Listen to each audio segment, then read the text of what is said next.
Hello and welcome to Songs for the Struggling Artist, the blogcast. This is episode 314. My name is Emily Rainbow Davis. Thank you for listening to the blogcast. I am recording quickly this evening, doing my best to get this one out fast, so I'm not going to say anything dumb, I hope. Because sometimes what happens here at the beginning is I start talking and then I hate everything I say. So I just stop and then I do it again and then I do about 10 more times. And then I'm ready to read you the blog post. But today I'm just going to barrel through. If this is dumb, I apologize. It's just what's happening. Okay, so today's blog is about Ray Liotta, who's a great actor and who passed away recently, which is very sad. I don't know if we know yet what happened, but it is very sad. He was fantastic. But I heard him talking on a podcast, and it inspired me to think about some other things. So here it is: Men most macho in the theater. When I saw Ray Liotta had died, I was shocked and saddened. I was a fan of his work, and he seemed like a good human. In his honor, I listened to an interview he did with Marc Maron on the WTF podcast a few years ago, and enjoyed learning more about him and his journey. It did make me think, though, and it did make me wish for change in the way we do showbiz. Apparently, Liotta had no real interest in acting when the opportunity to do it presented itself to him. He got talked into auditioning for a show because of a cute girl, and stuck around because a teacher encouraged him. Nothing too crazy there. I've definitely heard this sort of story before. But it's the reason that Liotta theorized that his teacher encouraged him that got me thinking. Liotta had always been a jock, and it sounds like a fairly macho guy. His teacher responded to him because they didn't get a lot of guys there in the college theater department. He saw a kindred male spirit and a kind of rare bird that they needed on the stage. Liotta really wasn't that keen on acting in the beginning, but he got to play some very juicy roles at his university, and it's not just because he was good. I'm guessing Liotta's college decided to do A Streetcar Named Desire because they had a guy who could play Stanley Kowalski. They did Taming of the Shrew, probably because they had a guy who could do a Macho Petruchio. Liotta got to learn how to act by doing some of the best roles in the canon, and the college got to do some shows on its list. All very reasonable. Many a school will choose their season based on who they have in a casting pool. I get it. On all levels. But it also troubles me. Because while I'm glad we had Liotta's talents to enjoy on the screen, the way the path was smoothed for him when he gave not two figs for it at the start, and the way it is not smoothed for so many others, just doesn't feel fair to me. The way the American theater and cinema fetishizes macho men is disturbing, really. There are endless roles for them, despite the fact that the theater is largely populated by women and gay men. Fellas, is it gay to be into theater? Maybe a little bit.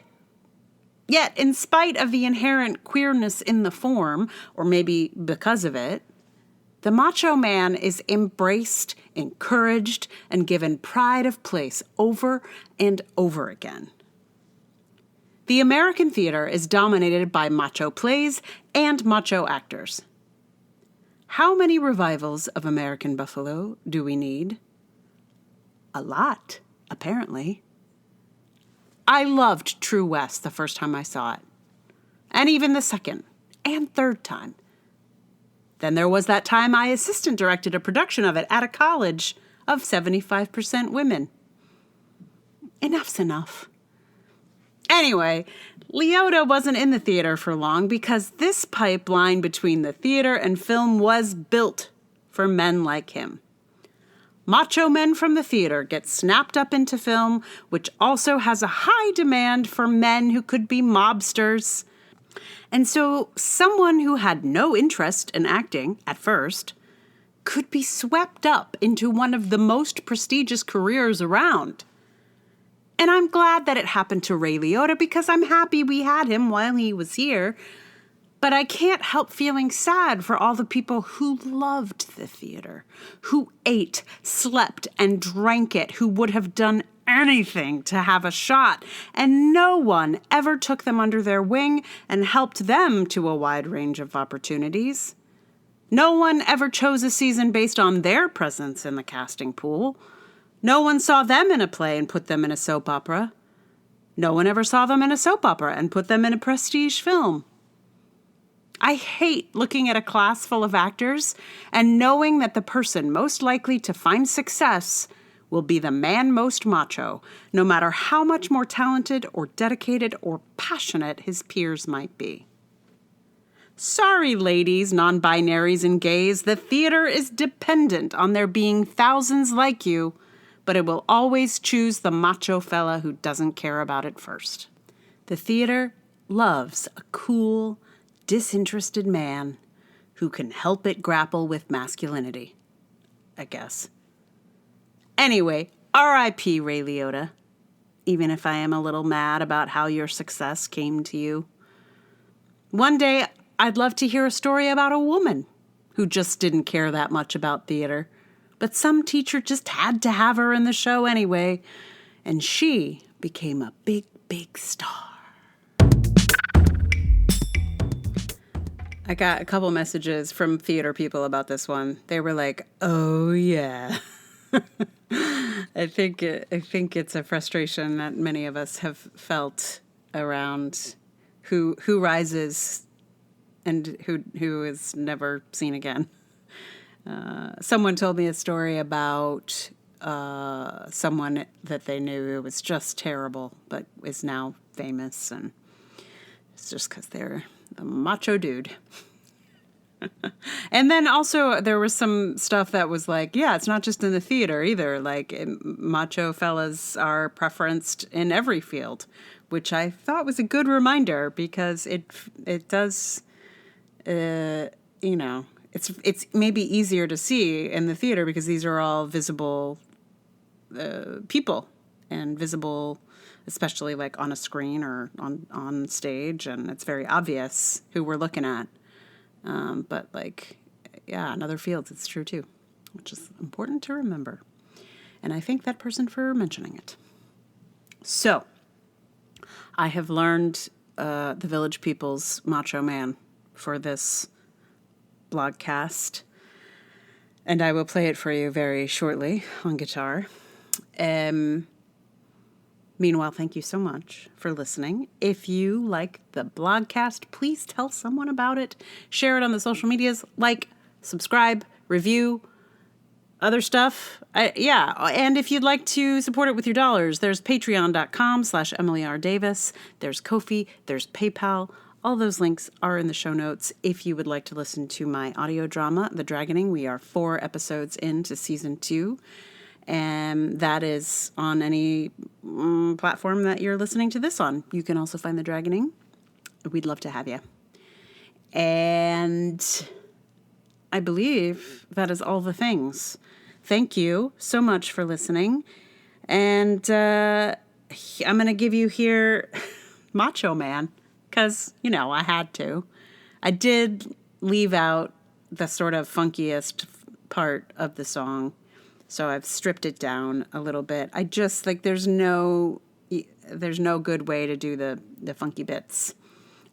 For me, there's plenty of good ways. The Village People managed to do those funky bits quite lovely. No, they do them fantastically. So, but this is a more contained Macho Man. I think that's all I need to tell you about it. What a song, I mean, it was a big hit when I was a small child, so it feels very elemental to me, this song. Like, one of those foundational tunes. And I imagine there's many subsequent generations who never heard this song. And I feel you will enjoy it if you have not heard it. Check it out. The video is also really something. Right, so here it is. Macho Man.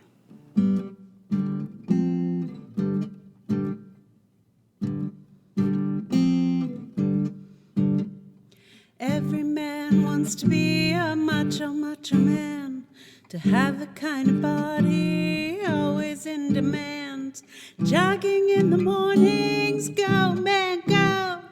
Works out in the health spa, muscles glow. You can best believe that he's a macho man, ready to get down with anyone he can.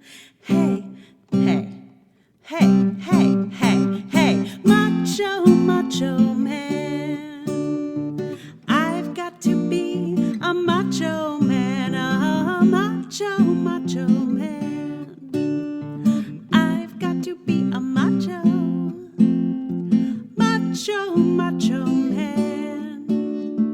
I've got to be a macho man, a macho man.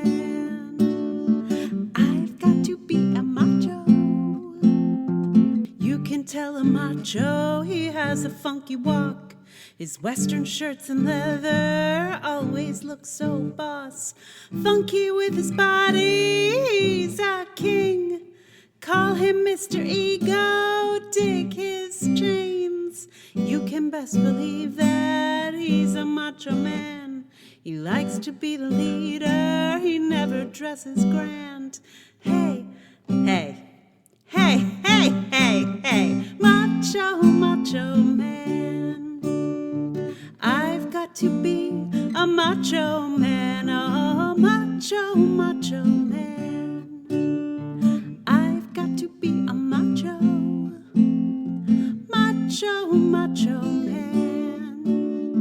I've got to be a macho man, a macho man.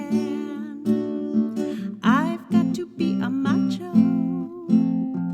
Every man ought to be a macho man. To live a life of freedom, machos make a stand. Have their own lifestyle and ideals. Possess the strength and confidence, life's a steal. You can best believe that he's a macho man. He's a special person in anybody's land. Hey, hey, hey, hey, hey, hey, macho man. I've got to be a macho man, a macho man. I've got to be a macho man.